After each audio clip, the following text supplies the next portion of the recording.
Bonjour, merci de nous retrouver dans le 7-8 Loisirs. Toutes vos idées sorties dans le département et tout de suite le sommaire de ce numéro. Nous plongerons dans les profondeurs de l'océan. Au Clé-sous-Bois, l'artiste Louzou nous fait vivre une expérience visuelle et sensorielle jusqu'au 14 mai. Nous accueillerons Chantal Ventry, co-organisatrice du festival de court-métrage de Rambouillet. Jusqu'au 12 mai, vous pouvez participer pour créer l'affiche de cette nouvelle édition. Nous en parlerons plus en détail. Comment ça va sur la Terre? Réponse à cette question dans le spectacle musical proposé samedi 29 avril à la ferme de Belle-et-Bas. Mélanie Poquet nous en dira plus dans notre rendez-vous junior. Et ce lundi 1er mai, le musée Rambaud-Litrin organise une bourse de jouets anciens et différentes animations. Des spécialistes seront là pour conseiller les amateurs sur leurs achats. Des pièces détachées seront en vente pour compléter les modèles des propriétaires. Et pour les enfants, bien sûr, la possibilité d'embarquer à bord d'un train à vapeur. On écoute la directrice du musée, propos recueillis par Mélanie Poquet.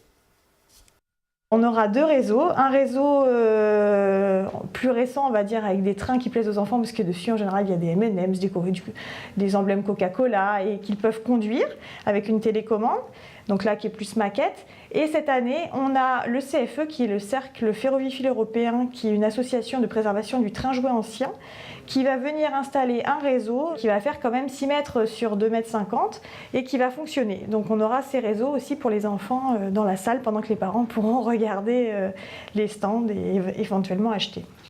À ne pas manquer la semaine prochaine, la toute première édition du Jumping international du château de Versailles. Les meilleurs cavaliers du monde s'affronteront du 5 au 7 mai lors de ce concours de saut d'obstacles. Et pour accueillir l'événement, un cadre aussi magique que prestigieux, la grande écurie du roi. Jean-Maurice Bonneau, organisateur de l'événement, nous en dit plus au micro de Michael Elmidoro. Ici, ce sera la piste, et avec les tribunes là-bas derrière. On aura une épreuve la journée et puis des nocturnes avec les plus grosses épreuves, avec les plus gros enjeux.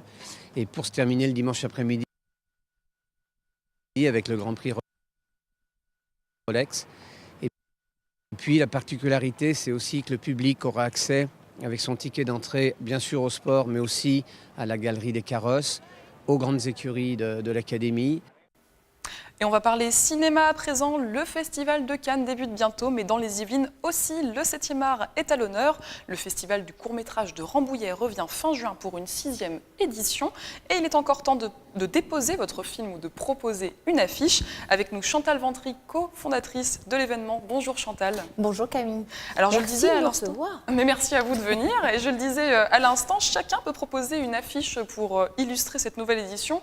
Un concours jusqu'au 12 mai. Voilà. Qu'est-ce que c'est ? Tout à fait. Eh bien, c'est un concours pour donc réaliser l'affiche du festival qu'on organise depuis le début. C'était une idée qu'avait Isabelle, je crois, qui est une des fondatrices du festival. Et alors donc il s'agit de faire un dessin au choix, ce que vous voulez pour illustrer le court-métrage.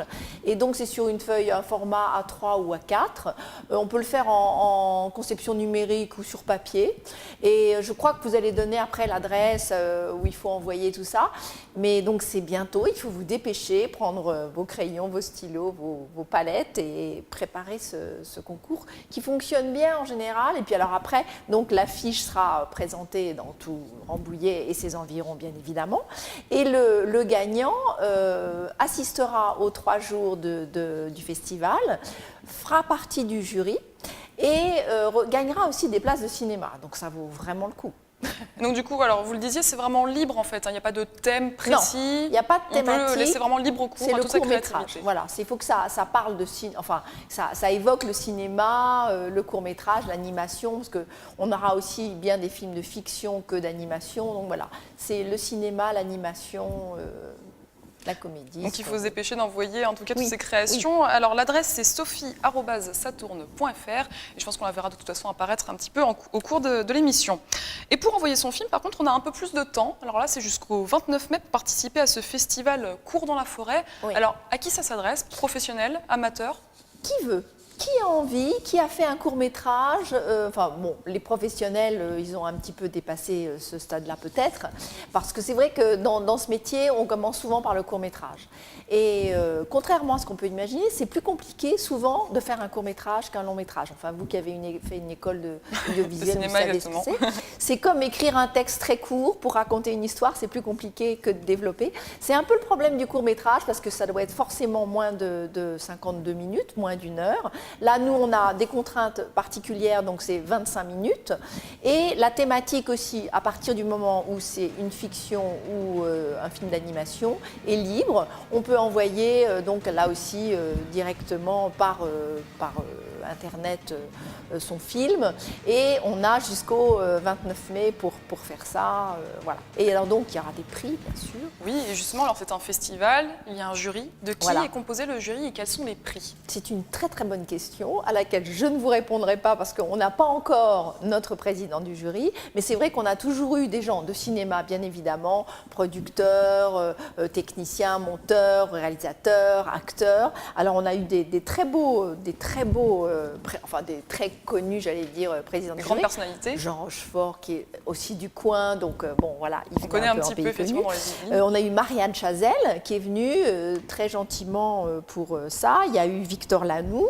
Il y avait aussi Gérald Rinaldi qui est venu des Charlots. Et puis plus récemment, c'était Frédéric Gorny qui est notamment l'acteur de Avocat et Associés, une série qui a bien marché à la télé et qui présidait ce jury. Donc vraiment des personnalités de l'audiovisuel en fait, oui, c'est vraiment ça. Oui, et on le rappelle, alors vous êtes la cofondatrice de ce festival. Pourquoi avoir voulu le créer? Alors il se trouve qu'on avait, j'étais chargée du comité des fêtes de Poigny-la-Forêt qui est à 7 km de Rambouillet, et on s'était dit, on avait une belle salle des fêtes et on s'est dit tiens, pourquoi on ne ferait pas une projection de court-métrage, sachant qu'on avait aussi à Poigny Isabelle Brunswick qui est dans le cinéma, qui a une société de distribution qui s'appelle Distrib Film et qui franchement avait toutes les facilités pour faire cet appel à court-métrage et voilà. Donc la première année on l'a fait à Poigny-la-Forêt, mais le problème c'est qu'une salle de spectacle, une salle polyvalente en plus, c'est pas une salle de cinéma, on n'a pas l'acoustique, on n'a pas la qualité d'image. Et très gentiment, Claire Leluc du cinéma Vox de Rambouillet nous a dit mais attendez, faisons ça à Rambouillet. Donc dès l'année suivante, la deuxième année, on a fait le festival à Rambouillet et c'est vrai qu'être dans une salle de cinéma c'est formidable quoi. Donc c'est tout à fait indiqué. Ouais. Bon c'est à noter. En tout cas, les visiteurs sont attendus dès le 30 juin au cinéma Vox de Rambouillet. Merci en tout cas Chantal Ventry d'être venue sur notre plateau. On le rappelle, vous avez jusqu'au 12 mai pour participer au concours de l'affiche et jusqu'au 29 pour envoyer votre film. Le festival, lui, se déroulera du 30 juin au 2 juillet. Merci beaucoup, Chantal. Merci, Camille. Et au Claye-sous-Bois, l'artiste plasticien Louzou nous emmène dans les profondeurs de l'océan. Loin de l'image idyllique que l'on pourrait s'en faire, le visiteur découvre un monde malmené par l'activité de l'homme. Une exposition qui mêle lumière, son et recyclage. Image signée Nicolas Dandry.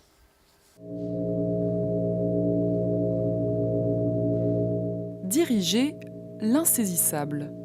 Avec ses installations, l'artiste Louzou conduit la lumière pour nous plonger dans les fonds marins. En fait, j'ai imaginé une représentation d'un fond marin agressé, muté, torturé par l'activité, la nôtre, par nos activités industrielles et nos déchets. C'est pour ça qu'on a un test d'oursin, donc une coquille d'oursin qui est géante là-bas, qui est tout en plastique. Tout ça présente la gélification des océans, la plastification des océans et la transformation de tous les organismes marins par le plastique. Ils en ingèrent un maximum, ils en sont tous pleins et puis du coup, on en mange pas mal aussi. Une réflexion écologique portée par ces créations en matériaux recyclés. Canettes, bois ou bouteilles plastiques, des matières choisies mais qui ne se laissent pas facilement apprivoiser. J'aime bien le métal. Ouais, le métal parce que il est capricieux mais il renvoie bien la lumière. C'est que la matière, elle guide, et le métal, il me guide bien quand je le travaille. Je ne suis pas forcément maître de la matière, elle m'emmène aussi vers son chemin. Et avec la lumière, ça marche vraiment bien. Grâce à son expérience d'éclairagiste, Louzou a créé son exposition comme une œuvre globale. Une bande-son accompagne le visiteur. J'ai utilisé des fréquences qu'on appelle des fréquences solfeggio. Les fréquences solfeggio sont des fréquences qui sont particulières, bien précises et qui agissent sur le corps et l'esprit. C'est-à-dire que ces fréquences, si on les écoute à des durées et des intensités suffisantes, elles sont capables de nous réparer l'ADN, de nous nettoyer le subconscient, de remettre en état nos énergies. Une expérience sensorielle et visuelle pour relier l'homme à son environnement.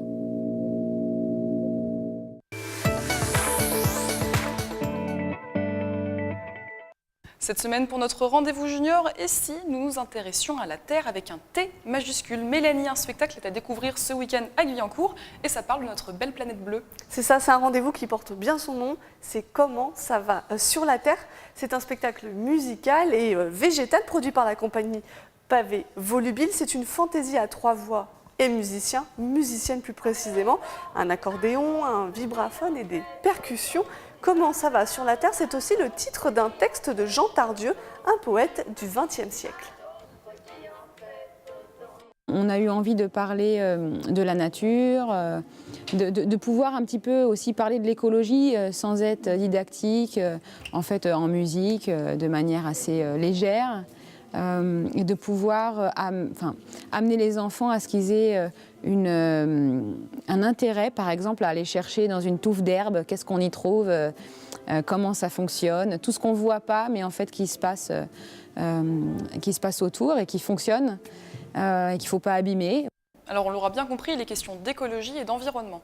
Et tout ça en chanson avec des textes originaux, ceux écrits par Michel Burette et d'autres inspirés par Jean Tardieu, comme je l'ai dit plus haut, mais aussi Robert Desnos et Raymond Queneau. Alors c'est un voyage poétique à découvrir dès l'âge de 5 ans et qui fait appel à l'imagination des enfants. Par exemple, Elsa, qu'on a entendu tout à l'heure, devient tour à tour un ver de terre, un nuage et centre d'accessoires. Regardez.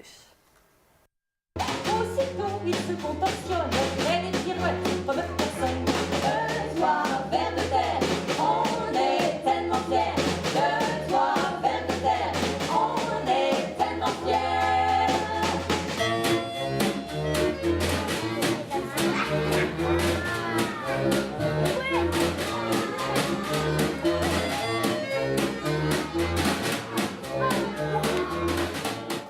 Merci Mélanie de nous avoir présenté ce spectacle musical. Comment ça va sur la Terre est à découvrir ce samedi 29 avril à 11h à la ferme de Bel-et-Bas de Guyancourt.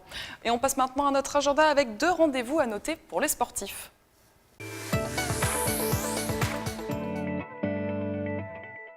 Ce week-end, la Jean Racine investit la Haute-Vallée de Chevreuse, 2 jours consacrés au vélo. Des animations et des randonnées tout niveau sont proposées. Rendez-vous au village départ situé au domaine Saint-Paul de Saint-Rémy-les-Chevreuses pour en profiter. Et si vous êtes un passionné de rugby en 32e de finale de Fédéral 3, Plaisir recevra l'équipe de Ponto-Combo ce dimanche au stade Robert Barran. Un match déterminant dans la course à la montée en Fédéral 2, objectif fixé par les Plaisirois. Début de la rencontre à 15h. Et c'est la fin de ce 7-8 loisirs. Merci de nous avoir suivis. Je vous retrouve vendredi prochain pour un nouveau numéro. Très bon week-end à tous.